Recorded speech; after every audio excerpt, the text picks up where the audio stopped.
You're listening to the Late Night Football Show with your host, Rohit Singh. That's me. On this show, we talk about some of the most seriously silly topics from the world of football for your entertainment and enjoyment. Please remember that the show is BYOL. Bring your own laughs, since we don't have the budget for a studio audience. Happy listening. Hello, everyone, and welcome to Late Night Football. As we promised, we're going to do quite a few shows over this next few days. We did our Matchday 4 preview yesterday episode, and if you haven't seen it yet, please do make sure to check it out. It's now available on our channel. Please remember to watch that. Also remember to like and share that video if you like it, and also don't forget to subscribe to our channel if you're new. We're trying to get to 90 subscribers to help us get that. And with that plug, we'll now talk about today's episode. We've got Akash and Sashi here with us. Welcome, guys, to the show. Thank you. Hey, thank you. Yes, and if you've seen them, you kind of already know what the show will probably be about. We're going to talk about United's transfer issues. We're going to touch on that because right now there's a lot of news that's going around. We're into the final weeks of the transfer window. Manchester United have done next to no business really at this point. Just one player signed, and there are a lot of rumors. So we're going to try to wade through that. We're going to try to see what's going on, what's not going on. We're not going to talk about we're not in the nose here, so we're not going to tell you what's going to happen definitely and what's not going to happen definitely. But I think we need this episode as much for us. I think just to try to sort through this mess and try to talk through what's happening at the club, because there is a lot of issues. So Akash, let's start with you. Where do we begin? I think let's start with what's current. Let's start with something current. Ousmane Dembele, what's your feelings on the deal? A primary target is Jadon Sancho. So as of now, it's looking unlikely we'll get him because the reported fee is like north of 100 million. So on Dembele, he has the talent, is no doubt about that. But you have to check his injury record.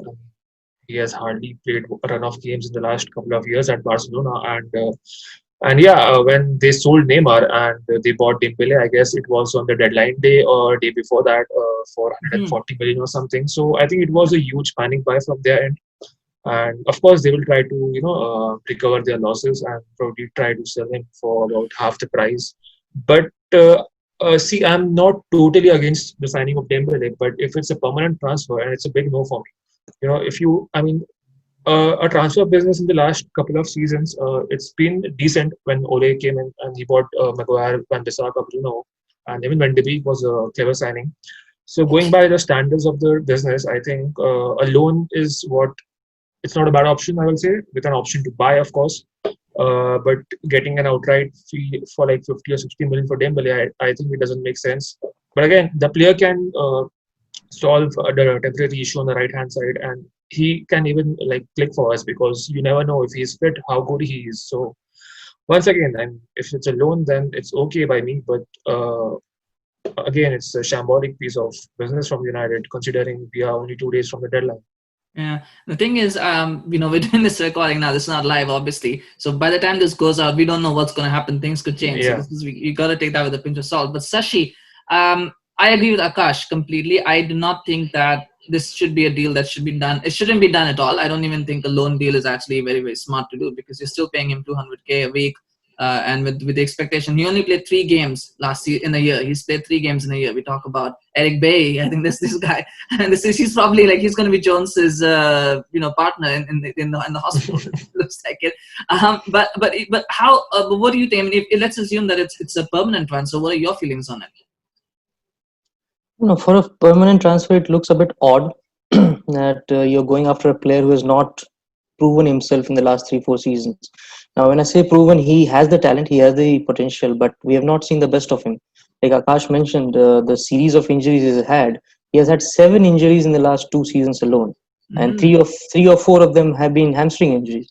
And when you're coming to a physical league like Premier League, you have to chase the ball, you have to track back. That is the expectation of a winger. I don't know how his hamstring is going to pull through. But again, we are talking about the rumors. There are conflicting reports that he is coming. Some are saying he is not coming. Some are even saying that this news is being leaked by the United side of things to put pressure on Dortmund and Sancho to make sure that they soften their stance. But I don't think that is happening. A deal like Jadon Sancho will not be pulled in 3 days if you have not been able to do in 10 weeks. So it's a panic buy, and it's a typical United kind of move. It reminds me just like Alexis Sanchez deal. You give the fans something to be happy about, so that they feel that they forget the trauma that they've been through in the last few weeks of the transfer window. Now suddenly the fans will look at, okay, now we have someone who can play at right wing. We have not had that option for the last, I don't know, ever since Cristiano has left. We have not had a proper right winger. Yeah, Since Valencia was there, but Valencia. that 2 seasons Yeah, that Valencia was the last right winger we signed. proper right winger. Yeah, but then we moved him to the right back slot, and since then the position has been vacant.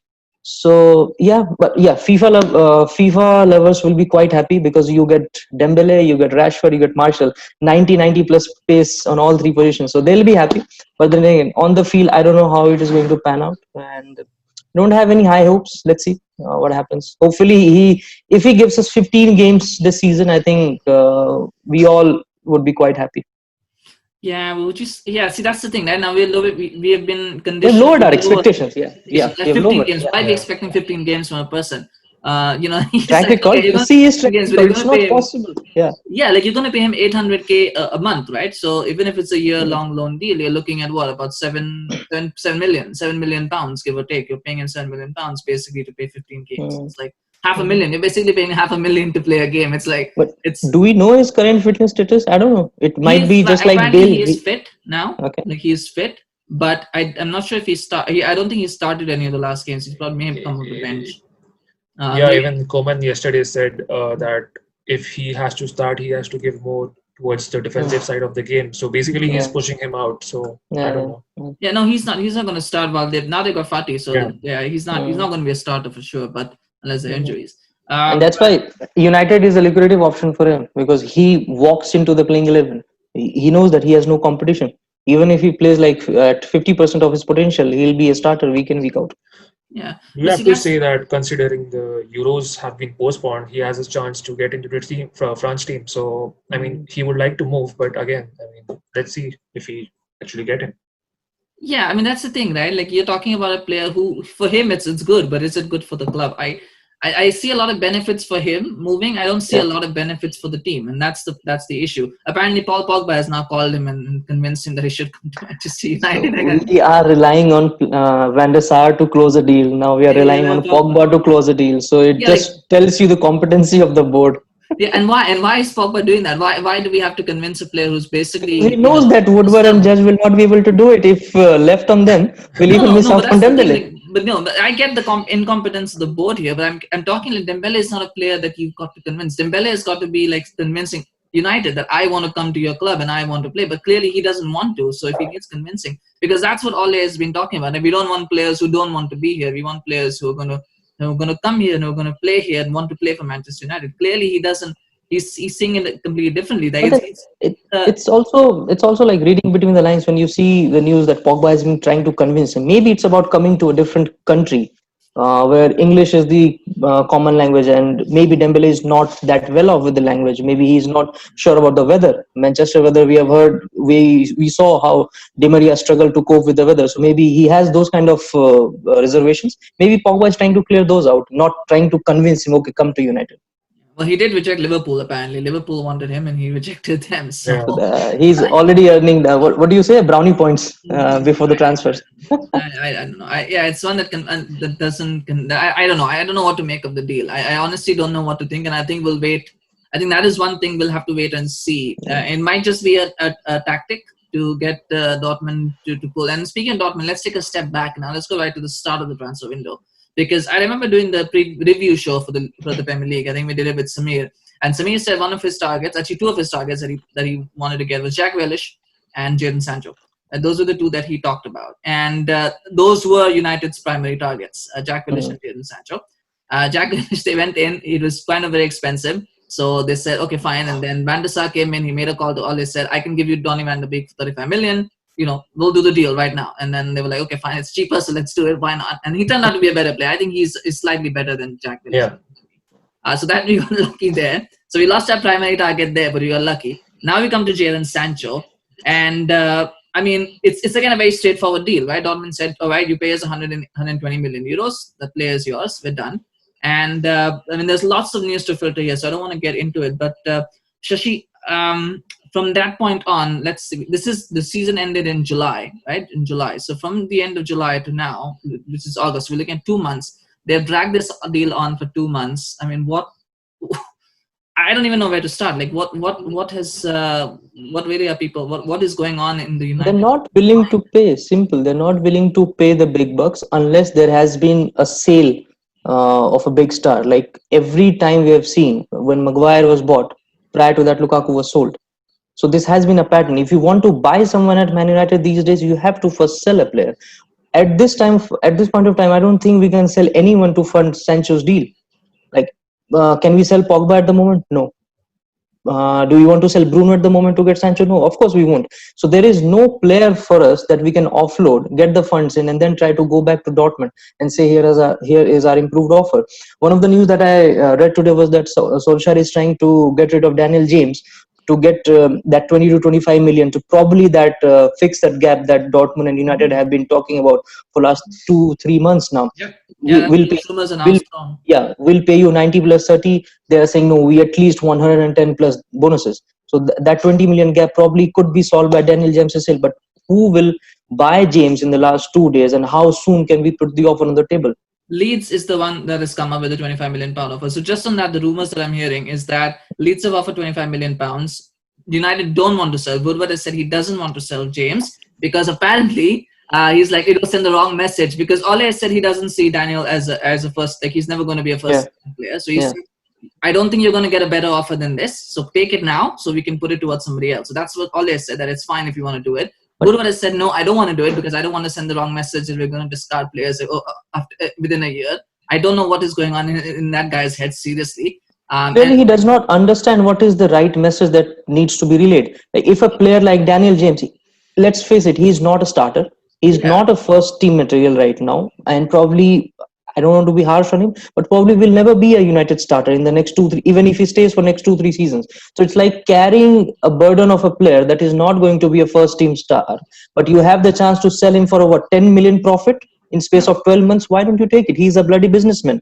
Before a football CEO, he's a businessman. So you should see the merit of this deal and take it with both hands. But no, he has to put some clause at the end of the day and say, no, we are not going to do this, we are not going to do that. And apparently, I think Di Marzio has just stated that even Smalling's meeting has collapsed. So I don't know whether he is going to AS Roma or not, because Smalling's deal was supposed to fund Alex Telles' move. Now, if that deal is dead, even I don't see Telles coming to United as well. Yeah, we're kind of jumping the gun here, but actually I think it's a good thing to talk about sales, because you talked about raising funds. I think that the key was they were going to sell Smalling, they were going to sell Jones, they have to sell Rojo, they have to sell Romero, who's on 80,000 pounds a week. They're going to sell Romero. They were going to sell Lingard, Pereira. And those are the 6 players that I think they definitely were going to sell. I don't know. There might have been one more 7th player. There may be Mata, but I don't know. Mata was on the sale, but he has done well. Yeah, so I know. I think Mata was like a maybe. Then there were 5 or 6 players that they definitely had to sell, and they were hoping to get about 60-70 million pounds from those. And then they would use that money to add to the Sancho deal. The issue is, Pereira has gone on loan, so there's no money coming in there. Nobody wants Rojo. Nobody wants Jones. Jones is on a 4-year contract, earning 60-70,000 pounds a week. Nobody's going to pay that, and plus the transfer fee. Smalling, they're trying to haggle for a few 2-3 million pounds here to try and get out of Roma as much as they can for whatever reason. God alone knows what they're doing with Smalling. And then you've got Romero, who I don't know what's happening. Like apparently Aston Villa were interested, but now they've got Emiliano Martinez. I don't know. Nobody knows what is going on. Everton were interested. Everton are I think the most linked club with Romero right now. Yeah. So probably they're not even sure about Pickford. So let's see if it happens. Yeah, but I don't know. But clearly they've not got any money in, so that's creating the issues. I mean, we talk about recruitment, but clearly selling is an issue. And here we are talking about Liverpool that are now going to do a deal for 23 million pounds for Ryan Brewster. 23 million. Already moving. Plus they have added a buyback clause. Plus they have added a sell-on clause.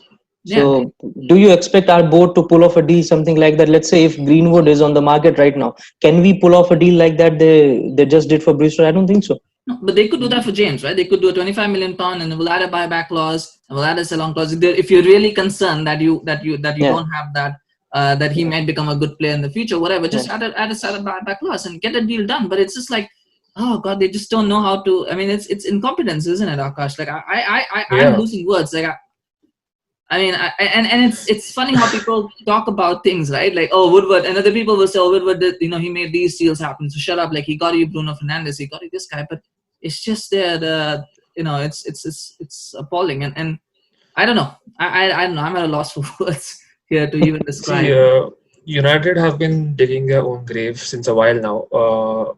Giving a 5-year deal to Phil Jones and even Marcos Rojo. Like I think it was a year back or a couple of years back, he signed a new deal. So yeah, these French players are earning 100,000 a week. So obviously there are no buyers, and if there are buyers, they want us to contribute a percentage of wages, which Yeah, I don't yeah. think we are willing to. Or reduce the transfer fee. Yeah, exactly, as we did with Alexis Sanchez, which of course was a disaster for us. So again, coming to the selling part, I think Chris Smalling will be eventually sold. There has to be some kind of compromise because he is clearly not in Ole Gunnar Solskjaer's plans. Because if he were to be a part of even as a backup, he would have been here last season itself. So it's evident that he has to go. And as far as Dalot is concerned, there are rumors that he is leaving for a Serie A club, maybe Roma or AC Milan. And yeah, even the rumors are that United want to sell him on a permanent deal.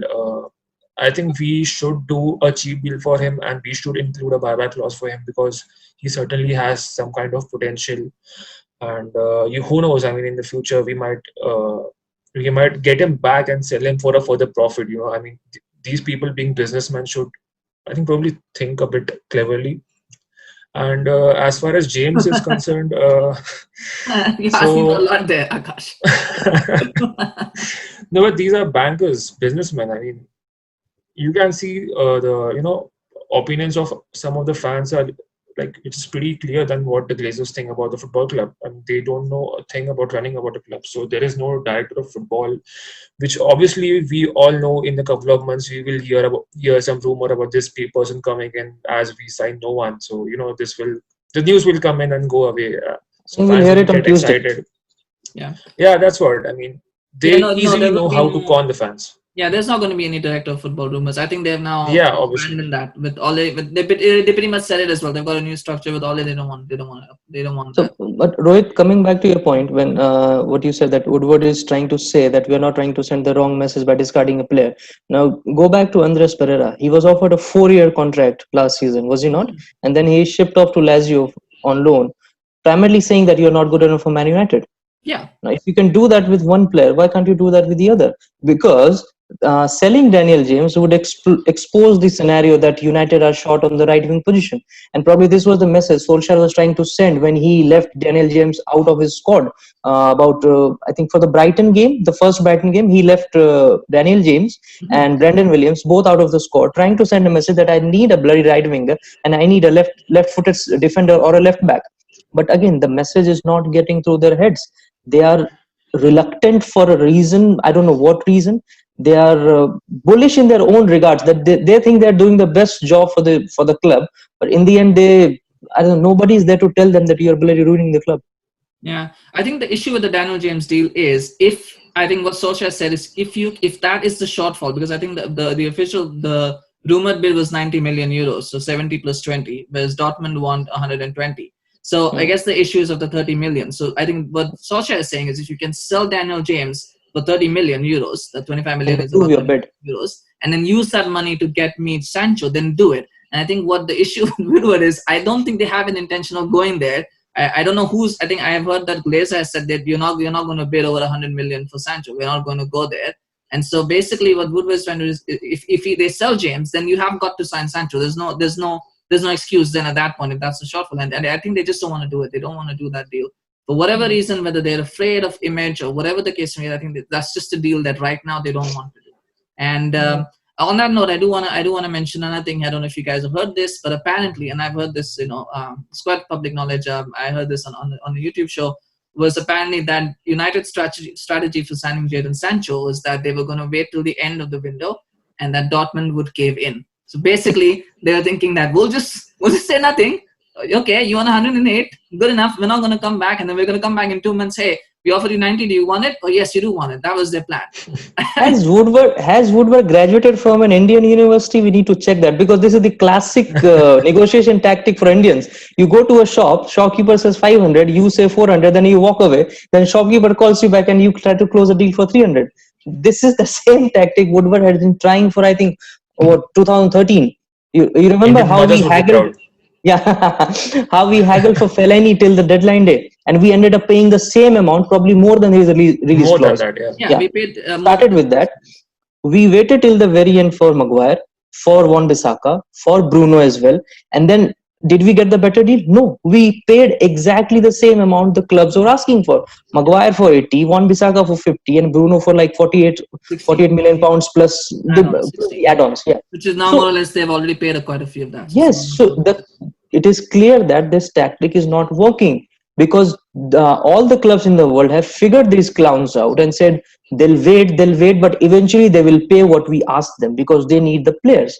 Yeah, and it's so infuriating, because if you just paid the money and got it over with, the players settle quickly. You can, Yes, you yeah. don't lose points in games, because I don't think we're going to win against Spurs this Sunday. Yeah. It's not, there's just too much happening at the moment for the players to be focused, for the manager to be focused. They're not going to win the game. I mean, it's the only good thing is that they're not playing in front of fans, because otherwise that would have been a problem. So that, I think that's a positive for them, but I don't think they're winning, and they're just dropping points for no reason when they could have avoided all of this. And it's funny as well how people talk about, and we're speaking to the manager, because a lot of people will go, oh, but Ole should still do well, he's still got a decent squad and he should still win trophies. And the thing is, Maguire wasn't Solskjaer's first choice last season. It was Koulibaly.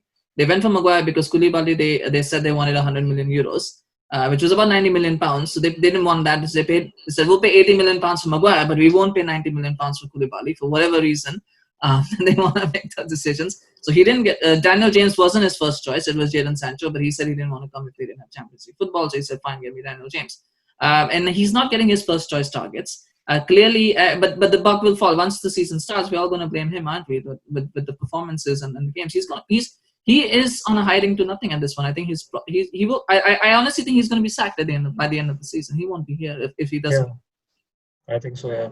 So I mean, obviously, when Ole was appointed as a manager, he would have been given a set of promises by the board, which we clearly knew it was not going to happen. You can see by the examples of Haaland and Bellingham as well. So being Man United, you don't need an excuse that this person wants 60 million as a release clauses, or this guy is 16-year-old, or maybe thinking of first team opportunities, because the club we are talking about is Man United. So a player shouldn't think twice to join the club. So you need some people on the board who has to be convincing, and to sort the small details to get the transfer done. So I think that's what we are lacking right now, and we will be lacking in the same position in the next few years unless the Glazers leave. So I feel a bit sorry for Solskjaer, and I know he has to be the fall guy. This is very, very similar to the one which happened in a couple of years back when Mourinho was sacked. I mean, I don't really feel sorry for him, because he's a very different character, but it's okay. I mean, the scenario hasn't changed. The manager won't be backed and is not being backed again, and it will happen in the future. It doesn't matter if you get Pochettino or Pep Guardiola at United. So the changes won't happen. So it's clear that we are not going anywhere. We want to be happy with the top four, and the Glazers want the UCL money just to keep the dividends playing and to try to clear the debt, which is, of course, I mean, it's just the case. They're not trying to clear debt, though. They're just adding to it. They're not trying to clear it. They could have cleared it years ago with the amount that I mean. They don't want to clear it. They want dividends. That's their main thing. But all right, let's talk about Alex Telles, because you talked about left back. So let's talk about Alex Telles, because as bad as the Jadon Sancho deal is, you can at least understand it a little bit. 100 million pounds, fair enough. It's a lot of money. What's not? I mean, I don't know how much you know about the Alex Telles deal, but this was something that we talked about 3 weeks ago. Fairly simple to conclude. 20 million euros, I think, was what Porto demanded. United said, we'll pay you 12. No, they said, I think it was 20 million euros. United said, we'll pay 12. Porto said, we'll take 18. If you can give us 18, we'll take that. And they're still trying to haggle and haggle. I mean, again, a straightforward deal to complete, but they just don't want to do it. Then I'm in favor of United in this position, because Telles' contract expires pretty soon. And if you really want the player, you can have a pre-contract agreement in January with that player. But then again, it's like all hoping for the best case scenario. Now I'll add one thing here. Why Woodward and team were prepared to haggle till the end of this transfer window? Because our first three games were Palace, Brighton, and what's the third? Now Spurs. So they thought we could get away with Brighton, Crystal Palace and Brighton, and then we can take the take the transfer window to the last end, and then get Sancho. But then we fucked up against Palace. We barely got out of the scraps against Brighton. So it shows that if you have a strategy, just do the deal and give the manager enough time with the player to settle him into the squad, integrate with the first team, and then your results will improve. But yeah, with Telles, even if he comes now, I'm okay. If he does not come, then I'll understand the point. If you have a chance of signing him for a free, or even rather agreeing on a contract in January, I think these businessmen will take that deal and not pay the 12 to 15 million right now.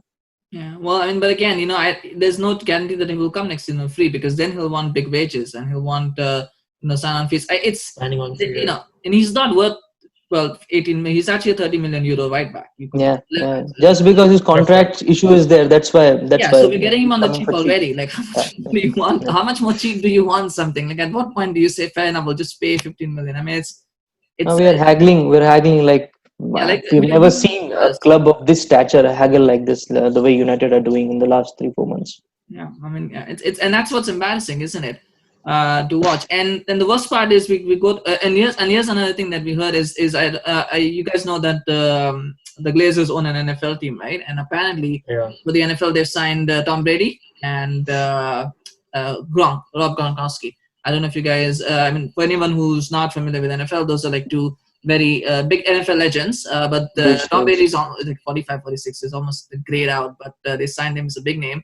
And Gronkowski had retired, but he's coming out of retirement to play for the Glazers club, the team. So they spent a lot of money on those players, and they've also spent, actually, funny enough, they've actually spent a lot of money on the women's team. The women's United team has actually signed a couple of World Cup winners as well. I believe Tobin Heath was one of them, and I forget the other person, but there's two players. So they have money, and they're spending it on these players. And by the way, I'm not here criticizing. I think it's good for the women's game that they're signing all these players. It's amazing. It's wonderful. I think that's great, and they need to do that.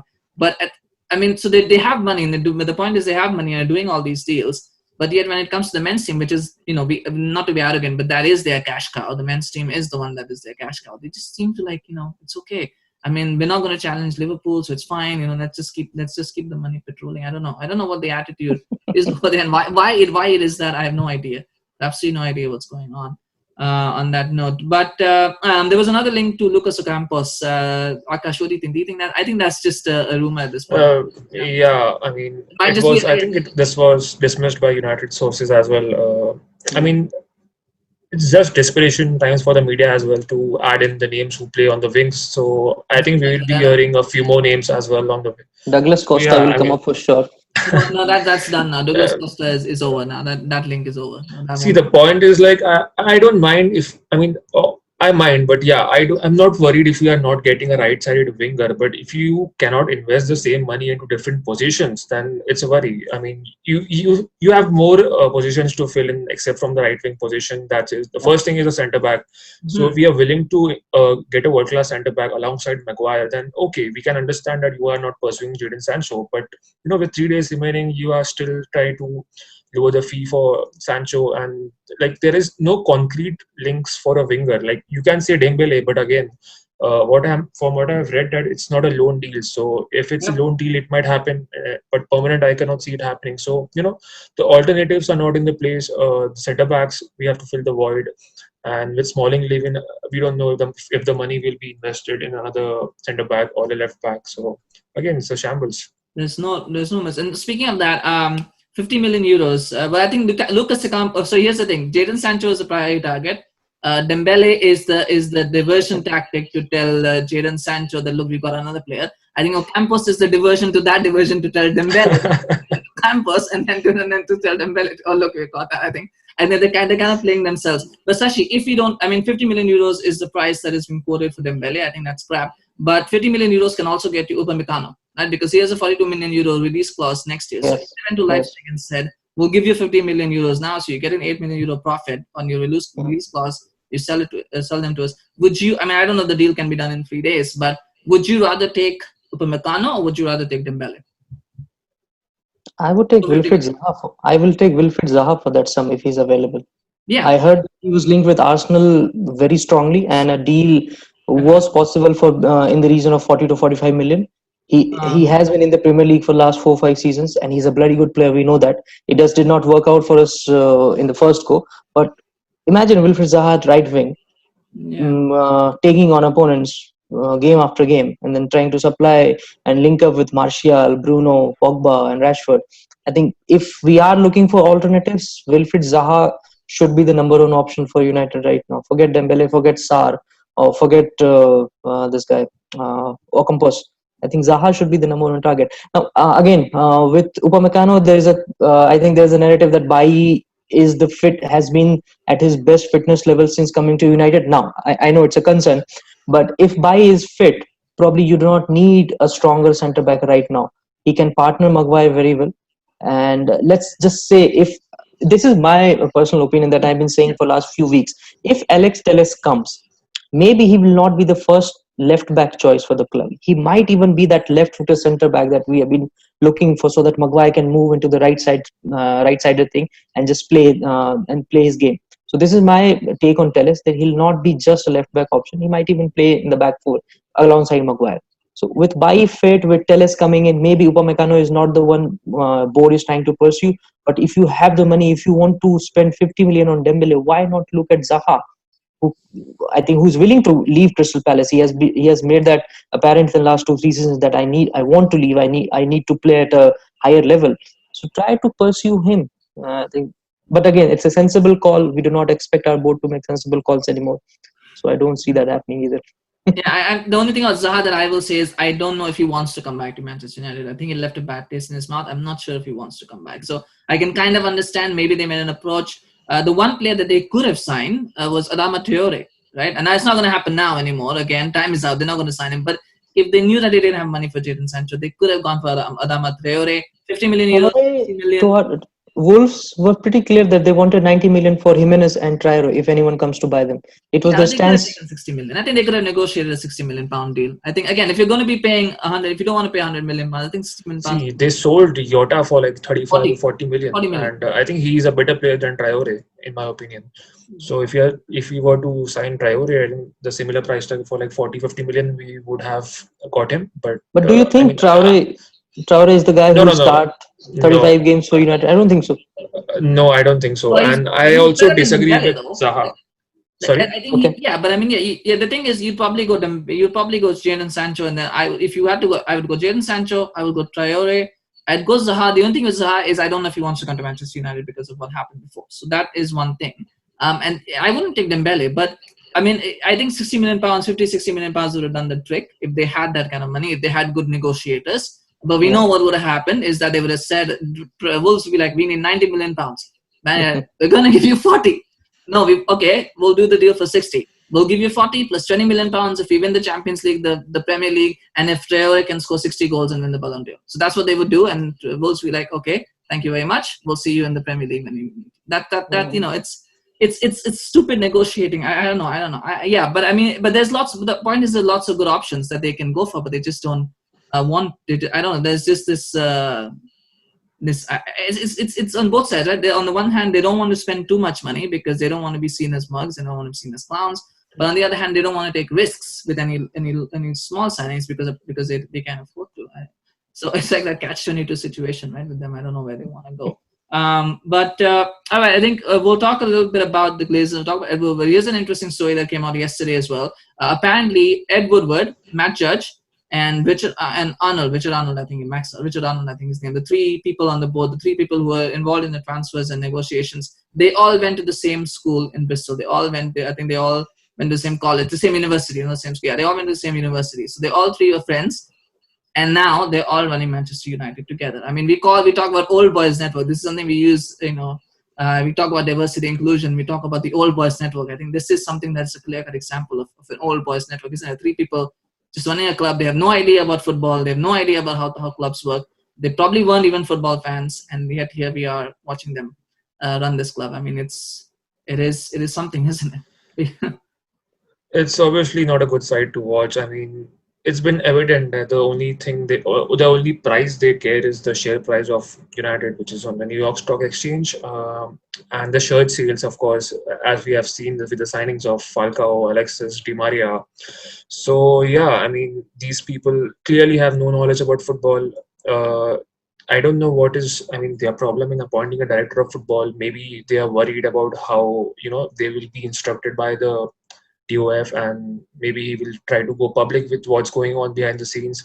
So there is some kind of worry for them, as to they don't want to be in that bad fame. They don't want the bad PR for themselves. As because United is a top brand and it's still valued about 3 billion. So yeah, I mean that really matters for them. And if they want to sell the club in the future, that price value has to be there, because they are looking to pocket for around 4 billion or something, which is never going to happen. Let's be honest. Yeah, you need like Jeff Bezos or someone to put that kind of money in, but I doubt Yeah. football fans.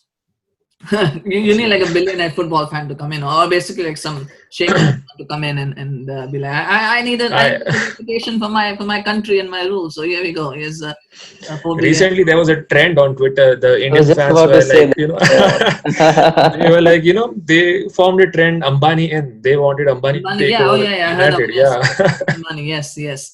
Oh my, and yeah. it even made the headlines in a news channel.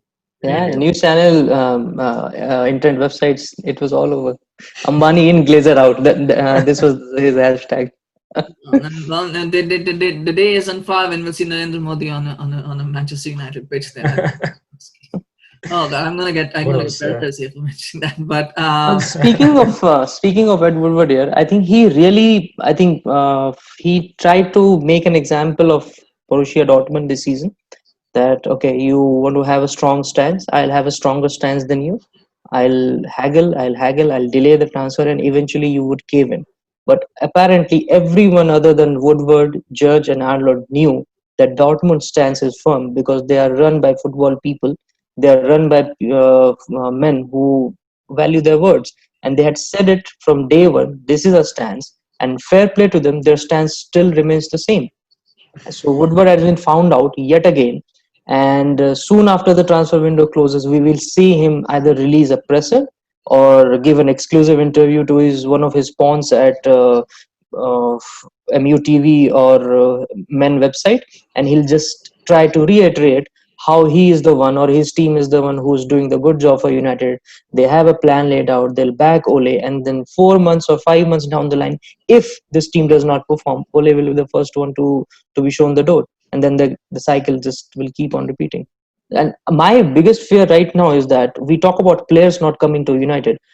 Maybe we have reached a time where a top level manager, let's say Guardiola, Klopp, I'll not put Pochettino in the same bracket, but Guardiola, Klopp, managers like them might not even entertain the idea of managing at Old Trafford. We are not very far from that moment. We might end up with managers like Sam Allardyce. Maybe I'm going way beyond the line, but people like them will be in charge of Old Trafford if top managers start refusing the jobs. Yeah, well, top managers will refuse because most top managers now prefer to work with directors of football. They don't like working, as independent, and that's. And also, they've seen the cycle. They've seen the vicious cycle at United. You're backed the first season, then you're fucked the second season, and you're shown the door in the third. So nobody would want that. Go to the third usually, but yeah, no, it's a sad yeah. I mean, what you're saying is absolutely right. I mean, we've already seen Klopp already rejected actually Manchester United. Pep pretty much rejected. Yeah. Rejected because he was going to get a blank checkbook at City. He knew that, but fair enough, and there's no resentment there. Yeah, but he rejected. So we are seeing top managers reject. I mean, by all, I mean, I love Ole. I think he's doing a good job, but he's not a top manager. He wasn't, a top manager, and that's fine. I mean, I'm okay with that as long as I'm all for giving people chances, but you got to back them. You got to give them the tools that they need to succeed. And if you don't do that, it's going to be tough. It's going to be tough for him. I think it's going to be a very tough season. And we've got, by the way, Champions League draw. Let's talk a little bit about the football, just a little bit. Champions League draw. I don't think they're going to go through. If this team holds as it is right now, I don't think they're going through. The only reason I have any confidence is because I've seen Ole work a few miracles, and I think he might get lucky, with a couple of wins. Because it's really all about beating Istanbul and then probably getting a win and a draw against Leipzig. I think that's what they'll need. But what do you guys think? You think they're going to go through into the round of 16 or not? I don't think we are going through. I mean, I would love to be optimistic, but right now obviously I'm not being optimistic. So I think we'll finish third and probably go into Europa League. And as far as the league is concerned, I'm not sure we are getting top four. So Europa League will be our best hope to get there. And yeah, I mean, Ole is again the fall guy, and he will be out by, let's say, February. I mean, we can make a bet here, like our prediction or some sort of. So Yeah, let's wait till the transfer window is over and we'll do an over under. Like we'll do an odds. Let's see. Well, let's see. yeah, It's still 3 days. Let's leave it. Let's have a little bit of hope. But after that, I think we can do an odds on a bet over under for when he's going to be out. yeah, right. Yeah. What about you, Sashi? Champions League? Do you think they're going to go I think through? I think we'll go through. I still have good things for this club, and if our first team gets through the Champions League group stages without any crucial injuries to, let's say, Pogba or Bruno or Rashford or Martial, I think we might finish second in this group. So I'm a bit optimistic about this group. We do have 12, 14, 15 good players. Is the issue is injuries are the issue. Like we've one Eric Bailly injury from being fucked in defense. One Bruno injury away from the whole thing falling apart because I hope Van de Beek steps up. If Bruno is injured, let's hope that he's not. But I hope Van de Beek steps up. Whether I do have faith Pogba in or Van de Bruno Beek. gets injured, yeah. Yeah, but I feel that Bruno right now is doing the job of two midfielders. I think Pogba is being carried right now. I'm hoping that is Van just de Beek, yeah, I think Van de Beek has to start. I mean, we have seen how clever of a footballer he is. So I think United has to adjust to him, not the vice versa. So I think Ole has to like find a solution for Van de Beek. He cannot be on the bench in the Premier League games. So yeah. I Well, I think Do you think think he'll do you get think it. Van de Beek can start at right wing? Now he has the trickery, he has the pace. He likes to link up with the midfielders. Do you think he's an option for right wing? Worst case scenario, because I at this moment I don't see him, Pogba, and Bruno starting in that midfield because Pogba needs time. He is still not fit. He is still recovering from coronavirus. how His much time do you preseason, want? yeah, he has just come back from We've given COVID. Just Pogba 4 years now, so I mean, how much more time? Like, I mean, we as can much we can as- we can give him 2 weeks more. So it's yeah, okay. like, I mean, I would drop him in a heartbeat, but I think that I think See, it's there not is, about dropping him. It's just that no one should be a regular starter. Like no one should be a guaranteed starter. Like Pogba is a big name in football. We have bought him for 90 million pounds, but he shouldn't be the automatic play on the first 11 because there are other players who might perform better in a different role. Let's say. So yeah, I think Van de I Beek think yeah. I can don't know play. why he starts. I honestly, I But would if you drop him. drop Pogba, if you start dropping Pogba right now, what if he decides not to sign the extension? He walks away for free. No, he's not. He's Not got a my 1 year problem. option. Well, he's got a 1 year option, so he can't walk. Board will have the problem. Eventually, they'll put pressure on Ole because again, Yeah. everything is linked. No, if they would not want to lose Pogba for a free, so they would want him in the team. I think I'll give Pogba 2 more weeks because he's not 100% fit yet. Maybe one, even if he's fit, how do you fit Pogba, Van de Beek, and Bruno in the same midfield without leaving the gaps? You don't. You don't. But that's I fine think, because you have three quality midfielders for two positions. I think that's fine. I don't think yeah, anybody should Yeah, be guaranteed to start. And obviously, we're going to play a lot of games. absolutely. November, December, we're going to play a lot of games, and Van de Beek is going to get chances at the Champions League. He's going to have to play at some point. So I'm not worried about true. that. I think it's fine to have rotation. But I would if I were the manager for the Spurs game, I would start Van de Beek instead of Pogba. I would do that, but I don't know if Ole will do that, and I can see why he wouldn't do that. So that's the thing. He did score a goal as well, even though it was a lucky one. He did score. It's not about dropping Pogba. I think it's more about playing the players who are better right now on form. Mm-hmm. So with the momentum and stuff. So I don't think Pogba is ready for playing 90 minutes at top level as of now. Because obviously you can say no preseason, but so Bruno is the one which is undroppable. Even at his worst game, he provides the numbers, which is crucial. So I think he would definitely be in their squad. So I think you can rotate Pogba and Van de Beek. It's not that big of a deal because you're playing for United. Pogba is not playing for like Southampton or something that he has to play in the first team. Well, I mean, Sorry I did for being not too harsh. at the moment from Southampton. And yeah, I don't have any agenda against Pogba. Like, okay, I like him. He has a lot of talent or something. But again, you have to pick the team on merit, is what I feel. Well, I have openly said I don't rate Pogba as highly as a lot of people. I don't think he's necessarily world class, but that's just my opinion. But I would. But I mean, I can understand. I can see where that's going. But bringing it back, I think we have a little bit of time, about 5-10 minutes more. So I don't want to take too much time as well. So let's talk about 3 days to go. I don't think. How confident? Let's say how confident are you for certain deals? So let's start with Alex Telles. Do you think that will be done? Akash, do you think that's going to be done? Alex Telles. Yeah, I think it will be done. Yeah. Yeah. Sashi. Yes, Smalling will go. Teles will come in. This is straight swap. Okay. All right. Let's talk about Jadon Sancho. Yes or no? You're on a 90% club, so I think it's a plug there for someone. Like I want to say yes. I mean, I want to say yes, and I still am little bit optimistic, but I don't think we will sign him. No. Sashi. Till the time Sancho gives a public statement that I'm staying, till the time the transfer window is over, till the time we sign a right winger, I'm still keeping my options open and hope that Sancho will come. That sounds very much like someone I know. The three things that you said sounds very much like someone else. Yes, someone else who we know. But yes, that's wonderful. That's interesting. Okay, so well, that's good. So are you a 90% club member then, Shashi? Yeah, I am. Let's just say I am. Those who are watching, they would know. Yeah. But then I heard a very negative, you can say pessimistic news about an hour back that Sancho is back in training and he'll be in the squad for Dortmund's next game, which probably has sealed the door. He was out of the squad because probably mentally he was not stable because of the entire.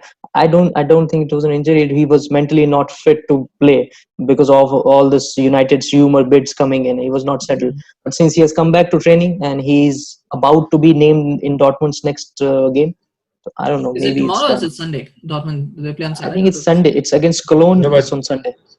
Sky reported that he hasn't been training today as well. Like I'm not sure about it, but I just read before the beginning the video. So let's see. I mean, So yeah, so Sky, well, yeah. I mean, there's lots of conflicting reports. Sky gets it wrong though sometimes. oh yeah, big Sky time. Yeah, they get it wrong. Yeah, but I mean, if it's a Sunday game, I'm okay with that because I don't think a deal was going to be done Sunday anyway because they have the game. They try not to do any deals in games, so I think that's fine. But I think time is running out. I don't think that deal is going to happen now. I think it's too late. Yeah, and Dortmund also have to get a replacement if this Yeah. deal is about to happen. So Yeah. and I don't know about the time zones. Yeah. Yeah, I Sorry? don't think they need a replacement. I think they've got. They have Reina. Reina. They have Reina. They have Reina. Brand. So yeah, Yeah, they're they- Julian No, Brand but as well. losing Sancho is like losing Ronaldo and not replacing him, which basically we did. We did not replace him. Like we bought Overton or some. player. Probably I don't Dortmund would even sign know. someone in January. Maybe they are going in that route. That January is not that far enough, so we can sign someone in January. Now, let's see. Let's hope that Yeah, I think we get if our acts United- together. I think it comes down to if United put 120 million euros on the table now, if they do it. And I think at this point they can't even do add-ons. There's no add-ons business. There's nothing. They have to Yeah. say they're gonna pay 120 million euros. I think then Jadon Sancho will force the move. I think he will say, "Fair enough, you got Then it." Sancho's mind would go up Yeah, and say, let me go. Let me But go. until United don't put that money in now, now it's a matter of just putting the money in. If he doesn't put the money in, it's not happening. So I think at this point there's not going to be any negotiations now. There's no negotiating. It's just a matter of put And the I think it's now or never. Like I can see us, I mean, I can see us trying for him next summer, but I don't see that we will be the only team behind Sancho. Yeah. I No, think if you don't Liverpool sign or him this maybe summer, he's not coming next summer. This is same the as last. Liverpool, because yeah. we might not be in Champions League, and again, Sancho's preference Yeah. will be to play for a Champions League club. Yeah, there's Champions League issue. There is issue of like other clubs will be in for him next season. I mean, he probably will be thinking, you guys didn't think I was worth the money this summer. Now you want me to come and play for you next summer? Like, True. F True, off, true, no? true. So I mean, yeah, if it's not happening this time, it's not happening for good. Yeah. And then that will be our Schneider transfer story after this year. That will be like that. All right, another one, Usman Dembele. God, I hope it doesn't happen. But do you think it will happen? Shashi, we'll start with you this time. What do you think? I don't think it'll happen. Yeah, Even with Pogba involved, I don't think it's happening. Akash. I mean, I don't see it happening if it's a permanent deal. But if somehow we convince them for a loan plus an option to buy for 60 million, I think this might happen. But again, I'm not too optimistic. Like I will just give it a 50% chance. That's it. Yeah. Well, that would be banter. That would be real banter level. I think signing. Any surprise signing that you might see board give to the fans and say, just be happy. That's your lollipop for the season. Well, they lost out on Amad Traore from Atlanta. That was another one that they were trying to sign, and he's now gone on loan to Parma. Yeah, he's So got they a lost Parma. that. I mean, so there's no transfers. There's no surprise. There are no surprises anymore happening because United don't know how to surprise signings. Because again, it's about clicks. It's about engagement, right? So they want to put it out there, so they can say, "Oh, look, we got a million tweets for this particular signing. I don't know what they get out of it. I don't think you get money for tweets, but I don't know why they put it out there. But it's still, It was discussed in a board meeting. yeah, I for think. Sanchez, they were like, that's And how the they thing were. is, yeah, and they have to release the financial results after the window Yes. closes. Yes. So Yes. I think they are like being a bit cautious and trying to show that we have. I mean, it can go either way. You can, when they release the financials and we don't sign anyone, and if we see we have the money and the fans Just can go look for that bonkers. dividend money. Just look for that dividend amount in that financial, which Well, comes the out. I thing think is, it comes out on Tuesday. And yeah, on well, other no, hand, but the thing is, the rumor was that they were waiting because yeah, I think so. September is the end of the quarter. So like they were waiting till October. So if they signed any players, they didn't have to show it in the quarterly results for September. So they could avoid that. And that was why they were waiting to make a bid now. That was the rumor. Obviously, that's not true. Clearly, that's not true, given that there was no bid placed on yesterday. So they were saying that yesterday there would be a bid, but they didn't. And maybe they even, I think they spoke to Dortmund. They said, this is what we'll offer you. And Dortmund said, don't bother. And so they're like, okay, we're not putting that bid in. It's a mess at the moment. And I think one last topic that I want to touch on is the Glazers. And I do want to talk about this because, we don't have a lot of time. So we'll just quickly cover this. But I mean, at the end of the day, the American, and I think a lot of it comes down to the model, right? How the American football operates versus how American sports operate in general compared to Europe. As you would know, there are no transfers in American sports. People don't get transferred. There's trades and there is free agents. There's no such thing of paying money. And I think, and what I read very recently was that that apparently within American sports, you don't generally, because it's a closed shop, right? You can never get relegated. There's no relegation. There's no promotion. It's one league. Everybody plays in it, and everybody's happy. And basically, what happens is you wait until you get a proper team where you think you can challenge, and then you add to it. Whereas, so basically the idea is you first get a decent team, and then you add star players to it to make it better and to win, consistently. Whereas in football, it's the other way around. You challenge consistently, and then you build a team, and then after that, once you go in cycles. So it's kind of different. Whereas in American sports, you wait for a cycle to begin. Whereas in Europe, in football, you kind of start that cycle. Create the cycle, yeah. Yeah, so you create that cycle. So maybe there is that as well. I think maybe they feel, what, we're going to spend £100 million to get into the Champions League, and that's just because that's where we want to be. But then beyond that, if we have to spend, because beyond that, a title challenge could mean 150, could mean 200, could mean 250, but there's no guarantee that spending this amount is going to win you the title. So why not? Let's just keep spending 100 or 50 million. They don't spend 150 million pounds every year. We can guarantee ourselves a Champions League spot. And then, if you have a team in the future, we'll think about spending, whatever we need to spend to get the league. But we don't really need to win the league. I mean, it in a way, it is a businessification of it, and it's kind of sad and stupid. But I think the flaw in that is that in the Premier League, you can't. There's like 8-9 teams now that are competing for the Champions League spot. So you can't just say that spending £50 million is going to get you that. But what do you? Yeah, but I mean, Akash, I don't even know. I mean, this is kind of like my opinion, but where do you think the buck stops with the Glazers? I mean, at what point do we start saying that this is a football club and not a business? I think we are already doing that since the last few years. So the example being the Fernandes deal, I think the money was spent from this window's budget. So that's evident. I mean, if that was not the case, we would have probably signed Sancho. And the narrative at United is to spend 150 million every season. But that is when we are chasing top four, not when we are in the top four. As I think I have said that in the last video as well. So I just read a stat that when we are in the top four and we don't, want UCL football next season, so our net spend is like 80 million or something. So obviously there is some kind of gap between the fans and the owners, which we can see. And each and every United fan want Glazers to go and Woodward to go because they are incapable of handling a football club as big as United. And you can also go in the past, in the last decade, when the example being Ronaldo, he was sold for 80 million pounds, and people are still trying to find out where the money has disappeared because Gabriel the replacement. Obertan. No. That money was used to sign Phil Jones, Chris Smalling, Ashley Young. I'm not kidding. I kid you not. They were signed with that money. Antonio Valencia. Valencia. I think we signed Michael Owen. Valencia and Obertan was signed in the same window. But the Valencia was done before the Ronaldo deal had gone through. Like Valencia, they already knew that he was going to be signed. Basically, it was Valencia, Obertan, and Michael Owen.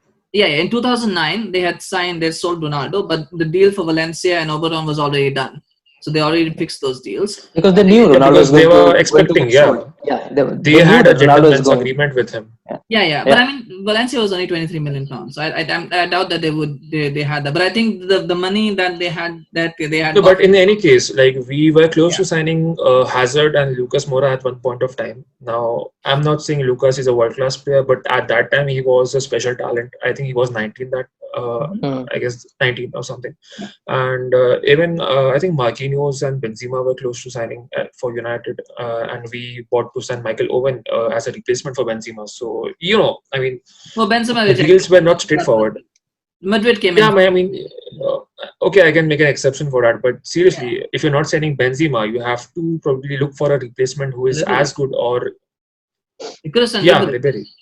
Yeah, because and he actually didn't want to play for Van Gaal, so they could have signed Ribery if they actually wanted. They made a bid. He didn't want to play for Van Gaal. He said himself that if Van Gaal had stayed, Even Hazard was 50-50, and the last one when Chelsea won the Champions League, he was kind of swayed. No, I towards don't think that was the case. I mean, he can say that in public, but I think it was purely monetary thing. I mean, we don't want to pay 25 million or the wages which he demanded for Chelsea.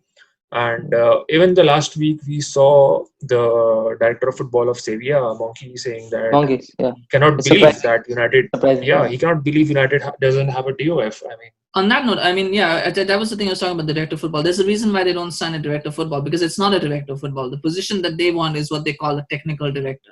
So they don't want to give control of the football side. All they want is somebody who's going to come in, probably identify targets, identify where they fit in the team, but they still, Woodward, Judge, and Arnold still want final say on who comes to the club. Because a director of football, if you tell a director of football, you have 150 million pounds to spend this summer, and you do what you want, the director of football will say, fine, I have 3 positions that I need to fill. I'm going to buy A, B, C, and I'm going to find the best players for the best price. Whereas what Woodward probably will say is, you have 150 million pounds, you sign me a 100 million pound player who's going to sell me t-shirts because I want that. So I don't care if he's not what fits your team. I still want that player because he's going to sell me t-shirts. And maybe there is a disconnect there where they, it's football club business. I don't know. I'm just speculating here. This is not true, but I do know for a fact that the position that they want is not a true director of football. What they want is a technical director. And that's why you have people like Rio Ferdinand and Darren Fletcher applying for that, instead of actually qualified people coming in, because no qualified person with self-respect is ever going to take that position, because they know it's a useless. They do not want to give up the power. As simple as that. This is just a power struggle. They want to keep United at their fingertips and maneuver them as they see it fit. So it's a power struggle. And Ed Wood was not going anywhere because he has a job for life, because he was the one who brokered the deal for the Glazers. He's not going anywhere. They're not going to buy until Glazers are out. He's not going. Akash? Until Glazers go, he's not going anywhere else. Akash had a comment, I thought. Yeah, I was saying we had a similar kind of position at United. I think it was Ribalta, if I'm not wrong. So he was supposed to, do the recruitment part and finding the best players for best positions, and to, try to be a position between the manager and the Ed Woodward. So I read a few months back his interview as to what went wrong. So basically, they sidelined him. There was no communication between him and the head of United. So he was basically being paid for nothing. So I think he moved to Zenit or some club. I don't remember. But again, that was really shocking. I mean, it was not shocking. It was just that depressing, considering United being such a club, and they are hiring this person who specializes in some sort of departments, but they are not using him. So basically, it's just for a namesake. They just want the public to know that we have this person in the job, and if something goes wrong, and this person will be in the picture to get the blame. So this is the case.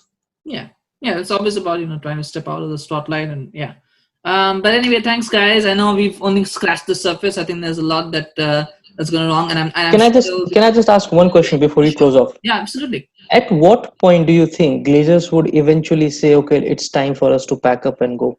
Do you think that time will ever come where they themselves will try to say that, okay, we've had enough, now it's time to move on from Man United? So there's 2 points there when that day. I don't know, Akash, if you have anything to add, but there's 2 points where that day will come. One, they valued the club at £4 billion. So if somebody's ponies are £4 billion or 5, I think it's 4 billion, maybe 5 billion, but they value right now it's 4 billion. So somebody comes up and says, I'm going to pay you £4 billion to buy United, they will sell. They will up and sell. because they bought the club on bank money. It's not their money. So I think as long as Yeah. they get their money, and obviously the debts will be part of that. I don't know, somebody will have to probably pay the debts off as well. I don't know whether that will be the Glazers or the new owners, but that will be one.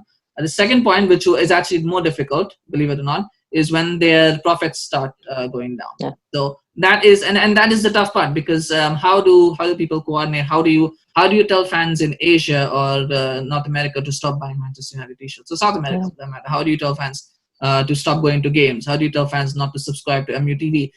You know, a lot of us, I don't I mean, you know, you have to stop subscribing to the TV, that the sports channels that you watch, because that money goes to the Glazers as well from the subscription money. So how do you tell people to stop all of that? And it has to be a significant dent in their revenue stream. So then think, okay, you know what, this is not working out for us, and we need to go. And you know, and we've seen them in the past that they're more than happy to take out loans to cover their dividends. So they'll just do that. They'll just take more loan against the clients in that club. I don't know, Akash, do you have anything else to add to that? But that's just what I feel. See, I think they are happy to sell the club if the right bid arrives. It's basically like Mike Ashley for Newcastle. He was willing to sell for around 300 million or something, but that deal has fallen through. So it's obvious that Glazers have no interest in football. They just care about the money. Again, another thing is that to play without fans, and I don't mean because of coronavirus. What I mean is the proper fan riots or something. I mean, if it takes place properly, I don't mean by flying a plane with a ridiculous banner. It doesn't really make sense for them. Or throwing flares at Woodward's house. I don't think that's Yeah, I mean that's not fair. You can understand the frustration, but not the intent. So that's wrong on their part. More the execution, yeah, for sure. But Yeah. I mean, I have no idea. I mean, they're both very tough scenarios, and it's going to be a while before things change. And that's the issue. Like a billionaire, like if Saudis came in with a bid for United, now we know the Premier League may probably reject that. Yes. So it's not going to be Saudi. It's not going to be a Middle Eastern investor that's going to be able to bail United out. That's for sure. So we'll have to wait and see what happens. But yeah, well, thank you for that. Thank you, Sashi. Thank you, Akash, for joining me today for this show. I think we barely scratched the surface, as I said, and there's a lot more that we can talk about and discuss. And the thing is, we do have our channel and we can do this, but I think people probably get bored of it after a while. Yeah. But thank you so much for joining. I hope this was a little bit therapeutic, at least for all of you to watch, to listen to that. Yes, please send us something's out. Yes, something's out. I think there's a lot more, and I'm just waiting. Like, I don't know what's going to happen on October 6th. I know something's going to happen. I don't know what's going to happen. But maybe, I don't know. We might have to. I don't know. We might have to do. There might be things. There might be some real problems there. But we'll see. We'll keep an eye out for that. But thank you so much, Sashi. Thank you so much, Akash, for joining. Guys, if you like that video, please remember to share, to hit a like and share it with everyone that you know. I think it's a good thing for us to get our voices out there as fans as well, to tell people about what we actually feel about the club. I know only 100 people watch this, but that's still something. We're all fans. We all want to support the club that we love, and it's difficult to not do that. So feel free to share it with your friends, the family. Get a word out there if you think this is great. Also remember to subscribe to the channel. We don't just talk about Manchester United, but we talk about all clubs. But definitely subscribe to the channel if you're new as well. Thank you so much, guys. Have a good day and a good weekend ahead. All the best for all of your matches, and we'll see you again tomorrow with the match reaction for the City and Chelsea games. So stay safe. Have a good day. Bye-bye. Hey everyone, thank you so much for listening to that episode of Late Night Football. We need your help to grow this channel, so if you've been enjoying the show thus far, please do like and subscribe to this channel and share it with your friends, family, colleagues, neighbors, drinking buddies, fellow football fans, and anybody else you know or don't know. We'd really appreciate it. Please also follow us on Twitter and Facebook. We have the links in the description below, and spread the word about us. Take care.